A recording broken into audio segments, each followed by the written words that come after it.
Olaf, how did you find carnivore? I think I have a story different than anyone else because I originally found carnivore through keto, and I found keto through just being curious. How does this burning fat feel in my metabolism?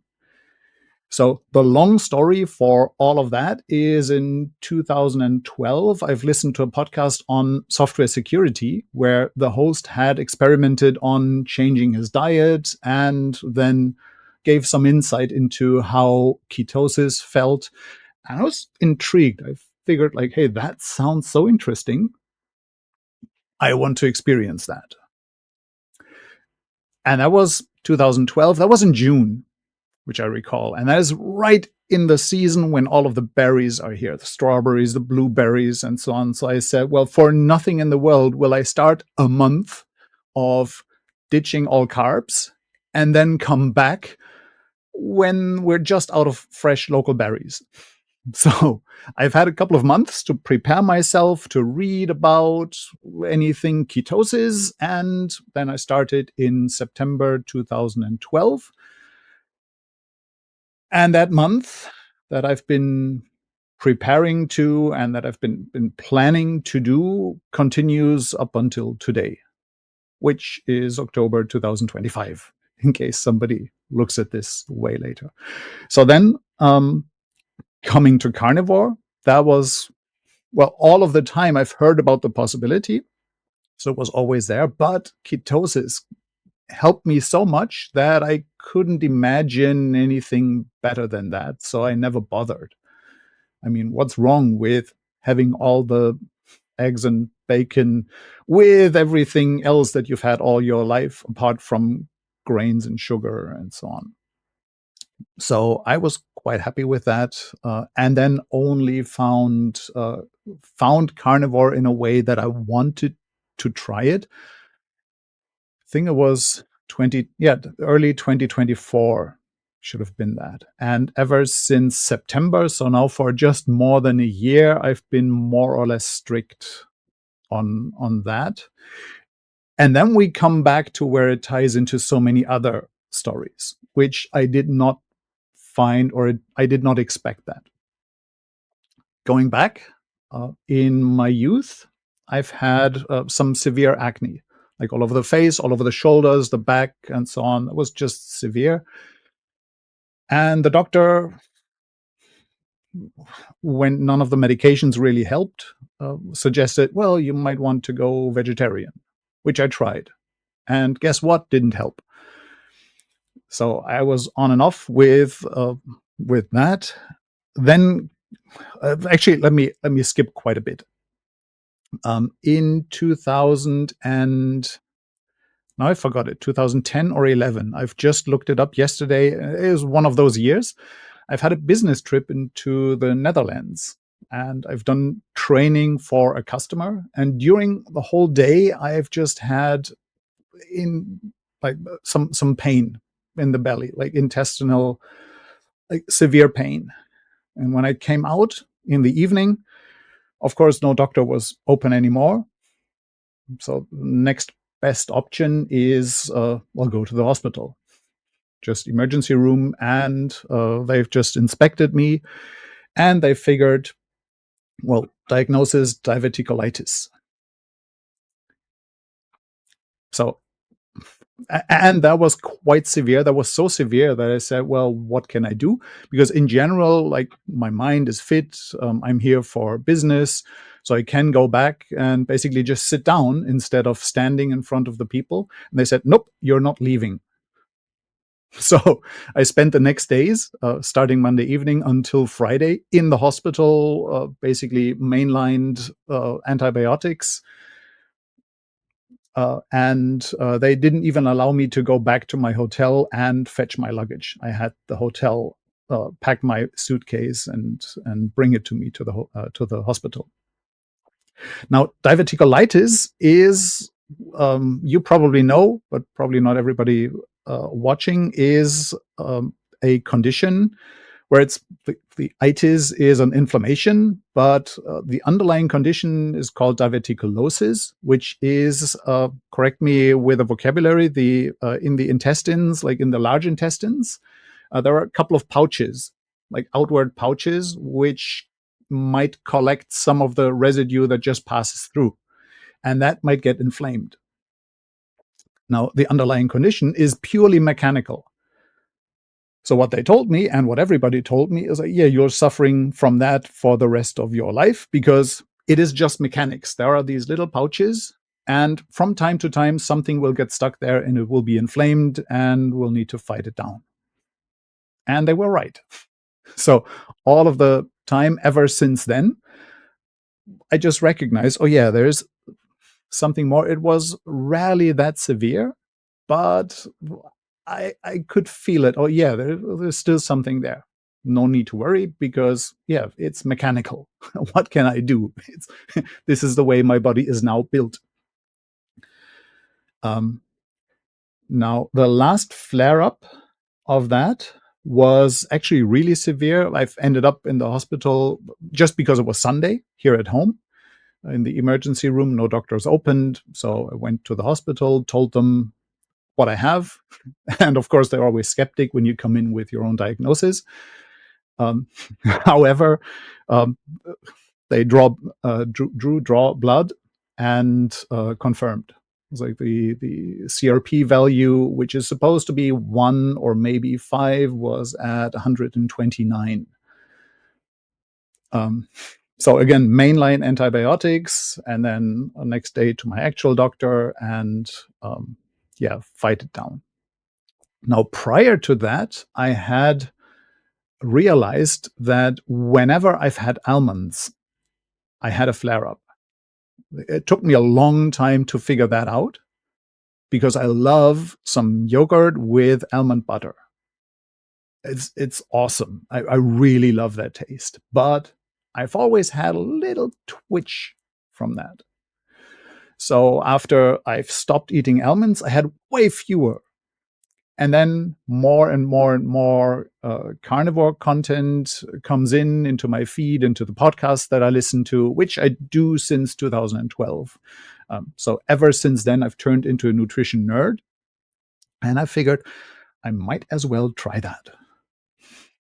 So in 2024, during the summer, I've transitioned into carnivore, not that strict, but in September, I actually went really strict.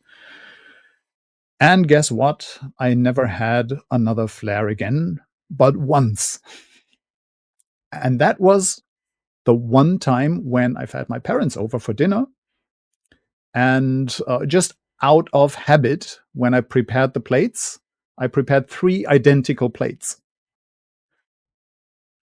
So I'm looking at the plates. Idiot. You didn't want those vegetables. It was just onions and mushrooms. So I said, well, screw that. I've never died of them in the past. I'll have them. It's not like they are active poison.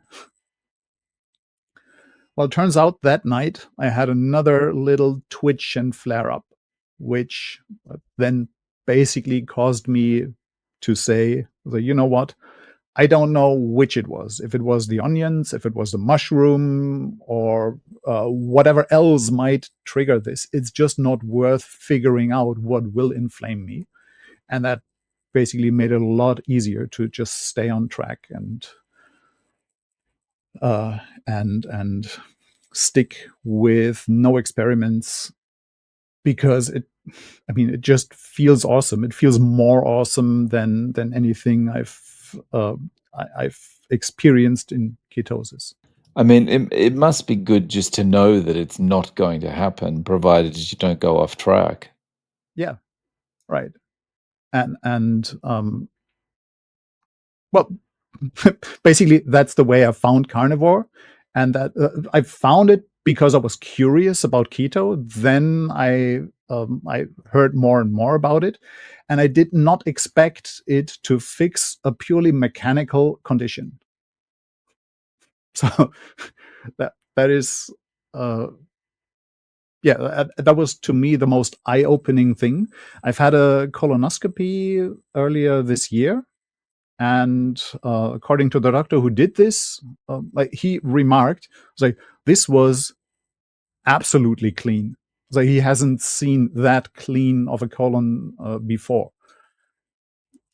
And well, he was not really interested in what I eat. I told him I'm like going absolutely no fiber and ditch the plants, which he wrote down, but he said nothing about it, like nothing at all. And he's the one who knows about the diverticulitis, and I've been with him before. So yeah, um, Yeah, that was the experience of this year. that's unfortunate that they show no interest, but that's one thing I've realized since I've been carnivore is, like, the majority of people in the medical profession are kind of incurious, Yeah, which is I, unfortunate.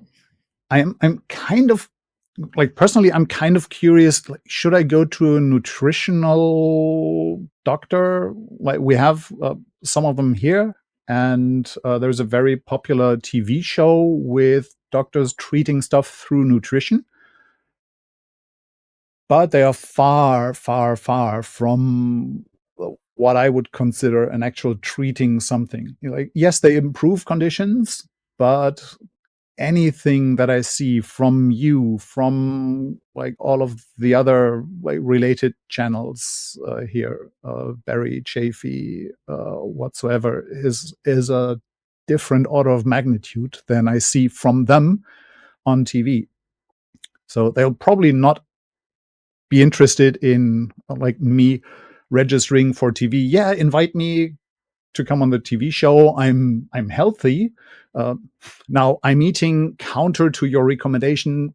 Please demonstrate to me where I'm wrong and what I should be suffering from after a year, after 2 years, or after 12, 13 years in keto, because they don't like keto and they absolutely don't like carnivore. Well, see, that's this is where we kind of get into, like, we get to a position where we're almost smashing our head against a brick wall, because if you were to do that and you were going to say, okay, prove it to me, they would just go, well, these studies say you're wrong. Right. It's like, and you can't argue with, because all you can say is, well, there's the studies are based on things like food frequency questionnaires and stuff, but it takes too long to explain anything, so they effectively win the argument by default. It's just, yeah, it's very frustrating. Yeah. And then I mean, I have a couple of answers to them because the German there's an organization recommending nutrition, and they now fully adopted the Eat Lancet stuff. And I've looked intensely at their website, and I am very happy with my choice, despite them claiming we're science based, because their current recommendations cover 30% of what is healthy for a human. There's 30% of the recommendations are based on health. The other 70% aren't. They're based on basically what Eat Lancet claims. And I believe those are 40%. So they claim, they say like, this is what the planet can hold, and 30% is we don't want to make it too hard on people to change everything. So basically, keep the status quo that made everyone sick is 30%. 30% is what is healthy, and 40% is whatever Eat Lancet uh, publishes. And the last Eat Lancet publication that is just out now, as I understood, comes with the expectation this is what we're being called out for, but not with the answer to all of those call outs. So they deliver the arguments against them, but not the arguments against the arguments, which I find particularly funny. Yeah, the whole thing is, it's just a mess. In the year that you've been strict carnivore, did you notice any other changes from because you were keto for quite a while, did you notice Mhm. other things improving, like sleep getting better or anything like that? Um, I would say no, not quite a lot. So and that's the reason why I've just postponed trying that earlier, because I felt really good, and I was quite happy with the way I felt until I figured, yeah, let's experiment with that a bit, and then found out actually it helps. Like it really helps me. But prior to that, it was easy to skip a meal. Like if I was on a business trip and they've catered pizza or whatever for lunch, I was like, yeah, skip, no problem whatsoever. I have enough on me. So all of that was like ketosis. I was rather strict on that, just because it felt so good. And I've always, well, people are always asking, I was like, but you're, what's the word? Um, um, don't you miss a certain thing? Don't you miss this or that? Now, we have a bakery here which has amazing croissants. I love them. Eating them, I do eat them. Let's say twice a year, 3 times a year. That's it. I'll have one and that's it. However, I'm timing the days when I eat them so that there is nothing really important that requires all my mental capacity on the next day. Because I'm trading 2 minutes of taste, awesome taste, it's really great, with a day or even longer, like up to 2 days of knowing I am not on the energy level that I'm now used to. I'm basically back to the pre 2012 level, which I found in 2011. I found, yeah, this is how it's normal. And I always say, like back then, I've been up, down, lunge, coma. So it was up and down all the time. And from ketosis on, like from late 2012 on, it's not stable, but it's stable on a completely different level. And croissant basically is great taste and energy level goes down. So I'm timing those days. I still have them, but in the end, they're not worth having them constantly. I would hate being in that crash state, basically, which my former normal state is now my crash state. And it's, yeah, tasty, but 2 minutes compared with 1 or 2 days. Yeah, no, I'm not missing anything. Mm. So speaking of food, how do you eat day to day? What's your typical eating pattern? Um, let's go with the carnivore exceptions first, because I start my day rather with rarely having food. Sometimes I have breakfast when I get up, but I typically have coffee. Um, I always say I can stop anytime if I want to. I probably can't.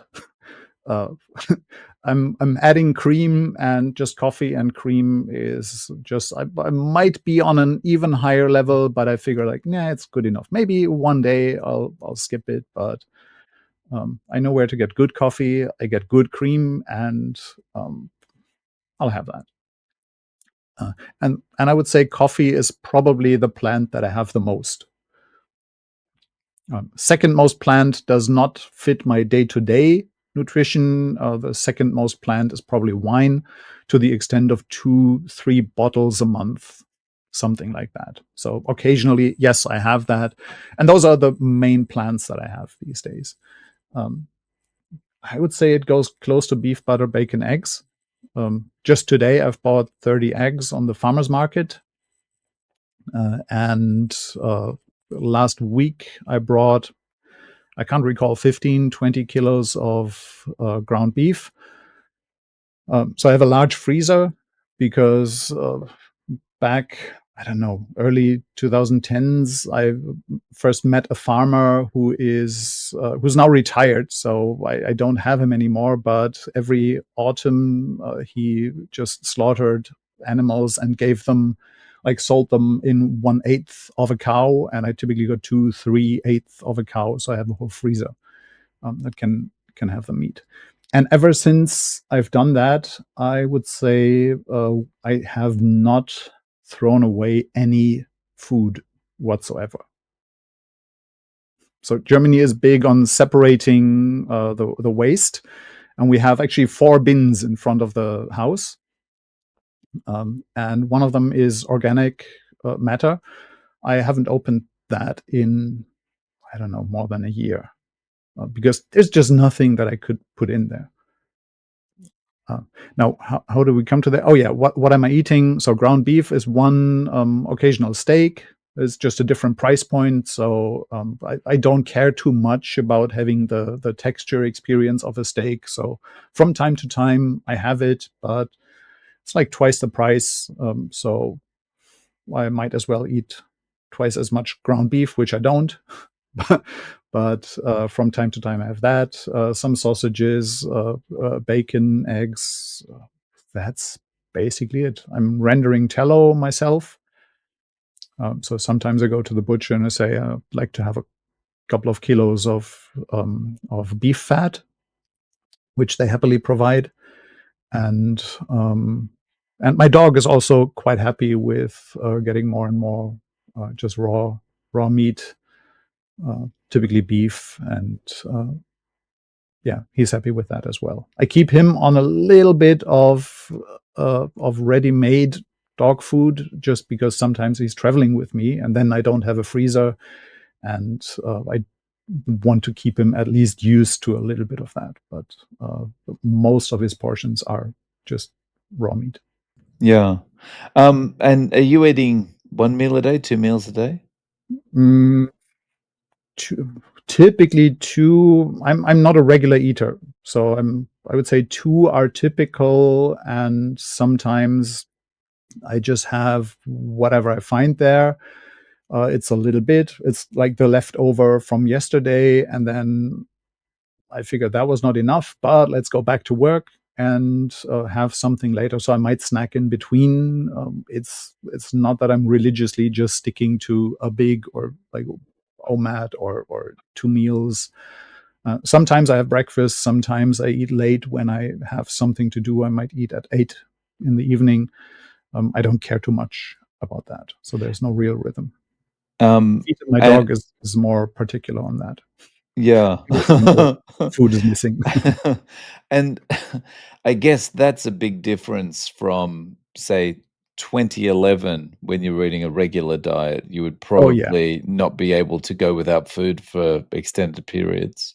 Actually, back then I made a joke of myself is before there was one exception, but before I left the house, I had to have some food. And that includes if I went somewhere for breakfast.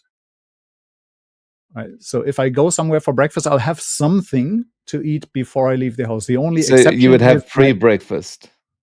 yeah, the only exception to that was when I just went out to the bakery in order to get some bread and bring it back and then have breakfast. That was the only time that I did not need to eat before. And now it's like, yeah, meh, I don't care. And when I'm on business, there's typically a hotel with breakfast included. And I've just recently had a couple of colleagues of mine to comment on like the ridiculous amounts of bacon and 5 eggs. I use the hard boiled eggs then because I don't really know what they mix into the scrambled eggs. So I'm piling up bacon and cheese and butter and 5 eggs and what else is there? I don't know. It's just because that carries me through the day. So whenever I'm on business travel, I'm having loads and loads at breakfast, and then maybe I skip lunch. Yeah. And so you've had some people comment about the way you eat? Yeah, definitely. And those were the people with like 3 pieces of fruit. I was like, oh no, I can't eat that much in the morning. Like 3 pieces of fruit. What was that? Half a like piece of bread and some cheese and coffee, and then they leave half of that on the plate. Mm, yeah, that's not my thing. So I'm rather coming. I'm I'm just always just about to ask them if I could have a larger plate, because they only have these little breakfast plates at hotels so that you don't pile up too much. I'm always tempted to ask them, can I have a proper plate, please? I never do, but Yeah. So is there much of a carnivore community in Germany? there is. It's not that easy to find, I would say. I found it, or I found one. Well, not sure if there's one, but I found a German podcast on carnivore living. This year there was a conference. As I recall, it was the second or third time or so that they did this. No, third time, definitely third time. And I can say that was the conference, the one conference with the most awesome catering. It was basically self-provided. Well, they brought in all the food, and then we all took turns preparing it, or being on the grill, like on barbecue. People signed up for the various roles, which triggered me to say, like, hey, if somebody is preparing scrambled eggs in the morning, I'll do that. I always wanted to crack 100 eggs, and I did. That's actually quite fun. Oh, that's cool. So, I mean, it's been 13 years in total that you've been eating in a ketogenic way, Yeah, and a year strict carnivore. Do you intend to continue with carnivore? I wouldn't know why not. Um, but never say never, because I figured I'll do keto until the end, which technically I am, but I have changed it to do something from time to time. Yes, I'll have something in there. Recently, I've put some tomato. Was that like crushed tomato into my ground beef? So I've had that. It was very tasty, and I'm not really monitoring the scale, but the next morning I had a kilo more on that than regular. I'm very constant on the scale, even though I'm not interested, but it's there, and I always step on it. Like, I have no goals with that, but the next morning I figured there was a bump plus 1 kilo, which I've never had.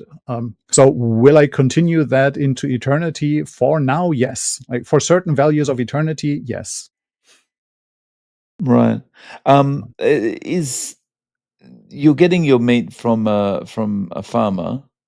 Um, Uh, well, not often enough, because he basically has free ranging cattle. Actually, no, now he's retired, so he had free ranging cattle, and they were just out on grassland all year. And in autumn, he had to bring them in because it gets too wet and they would just damage the grassland. So he had to bring them in, feed them with hay. And I've always described that as when he needs to bring them in and when they start making work for him, like when he needs to feed them, that's way more effort. Some of them need to go the other way and to the butcher, and that's what he then sold. And that was, what was that, maximum that I got was 45 kilos. So that doesn't carry through a year. That never did. So I have put up a butcher here. Actually, not a butcher, but it's an organic. How would I say? They're not butchering themselves, or is butchering? Are they? They're just processing the meat. They're not slaughtering themselves, but they're processing that meat. It's organic. They know, like, they publish where they get it from and what they've had. So I'm going there, and they make a good price if you just order 20 kilos and pick them up. It comes vacuumed in kilo packages, and that's the main part that I do on the farmers market. I get my eggs, and I would say that's most of what I do, and then some cheese. Yeah.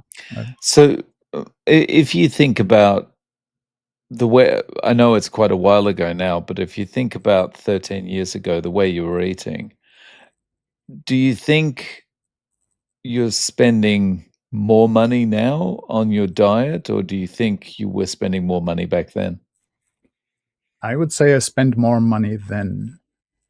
Um, I can't really make that comparison because right now, like buying 20 kilos of meat at once means I'll spend a huge amount of money once and then not for the rest of the month. So the way I'm spending is very different. But I've had a traveling job, and whenever you get out at somewhere at a station, typically I was traveling by train, so I exited the station and I had a coffee or a pretzel or something there. It's just so much stuff that you get here and there that I would say just based on that alone, it must be less now, or definitely comparable, because there's a whole category of food that I'm no longer buying, and that's the quick food somewhere at some train station or airport. Or Right. The food that's actually in quotes, the food. yes, The yeah. food-like substance is what Yeah. somebody once said. Yeah. I like that one. So Um, I've made jokes of, yeah, there is something here on this train station that I do have, no questions asked, and that's like that bottle of water over there, and maybe that coffee.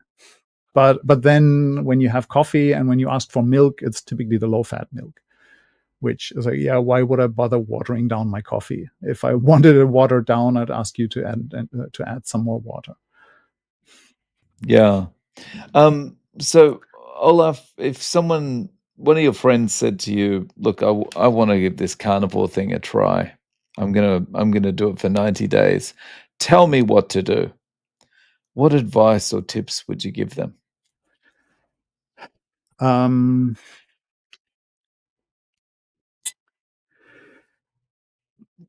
Based on what I've heard from others, I would first check what kind of person they are. As like, how do you take off a band-aid? Are you carefully picking it up or are you ripping it off?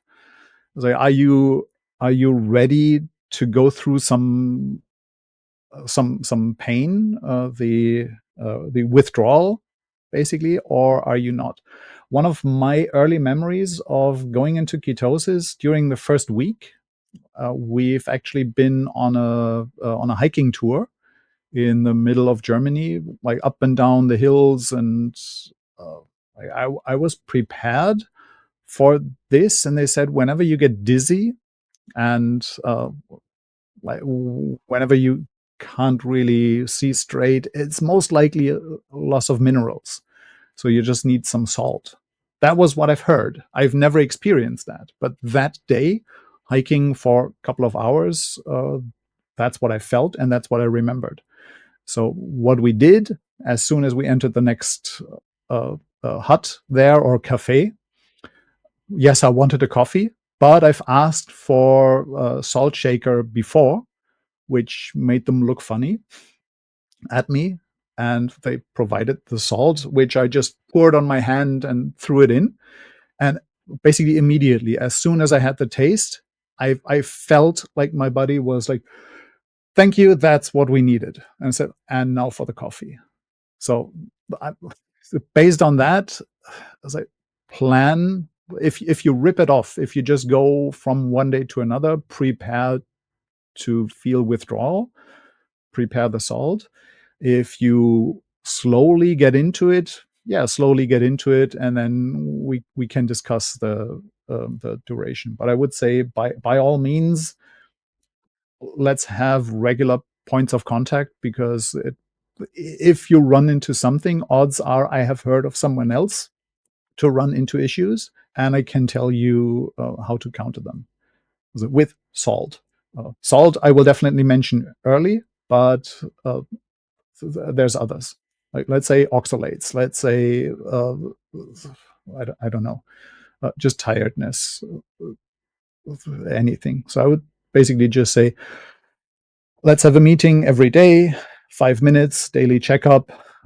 I'll be ready to help you with everything I've heard, because I've really turned into a nutrition nerd ever since I started this.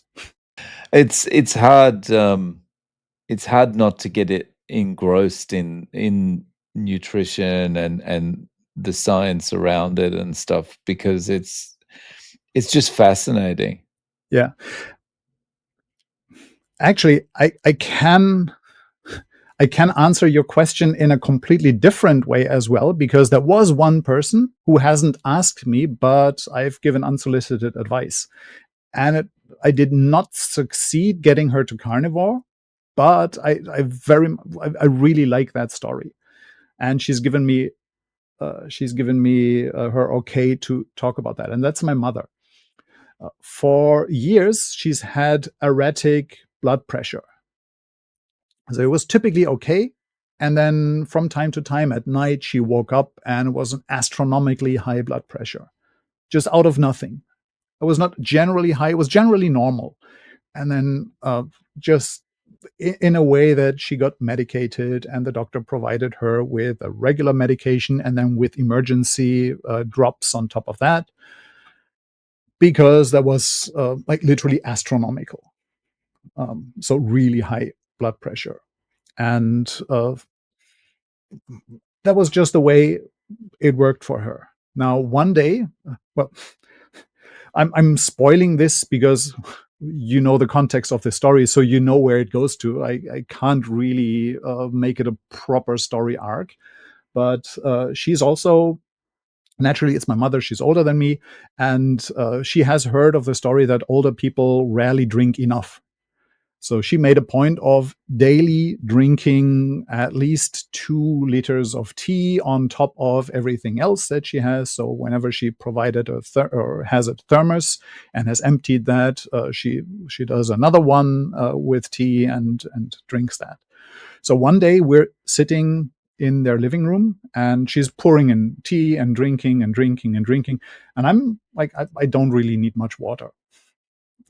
I typically refuse drinking something, or I refuse it more often than they think is healthy for me. And then seeing her pour in her tea, somehow I have Anthony Chaffee in my ear. Like out of nothing, I just hear this iconic "plants are trying to kill you." You know, this is probably, if you have seen Anthony Chaffee, you have heard this way of pronouncing this. And I said, you know what? We were talking about blood pressure back then. So, you know what? Do me a favor. For a week, stop the tea. Just have water. Carbonated if you want, but just try stopping the tea. Can you do that? And funny enough, she was positive to that. So, yeah, I can try that. Let's see how that works. And that's as far as our conversation went. Now, a week later, end of the week, we are on the phone. And before we end the call, she says, like, "Oh, and I'll have to thank you," which for me came out of blue. Like right now, this is in context, but for me, after a week, it came completely out of the blue. And she said, "Well, you know how you recommended to skip the tea? My blood pressure is flat, like no peak whatsoever." And the same takeaway as I did with vegetables, I told her, "Well, that's awesome. Now, what you can do is just keep note of the tea that you are drinking that day and which one spikes your blood sugar, your blood pressure, and which one doesn't." To which she answered, "Nope, not doing that. It's not worth it. I'll stick with water." So she's not carnivore. She's by far not low carb, but like this one little iconic line basically changed her health, and she's off of the medication. That's fantastic. That's awesome. Um, so Olaf, if people want to reach out to you, do you have any social media or any way of getting in contact? Um, I have recently figured why I'm off of most of them. I'm basically fundamentally incompatible with my mind with any algorithmic social media. So from time to time, I sign in, but I'm rarely there. So I found Mastodon, the Fediverse, as the place where I hang out, which is Olaf K at norden.social. And as of my website, I can truly say my website is terribly out of date, which is terriblyoutofdate.com, uh, which actually forwards to my actual website, which is terribly out of date. So there is not much that I'm doing on that, but if anybody needs to reach me, that's a way to reach me. So my regular website is just my name, Olaf Koch, all just 8 letters.de, which internationally is the hardest part hardest part to remember, the DE. Uh, but it has almost no nutrition content. I'm not one of those senders. I'm toying the idea, but I'm not. No worries. Well, I'll link to those in the show notes. Olaf, thank you so much for coming on and sharing your story. I really appreciate your time. Yeah, thank you for making all of those stories available. They're really inspiring, and I love stumbling upon the various stories. Thank you.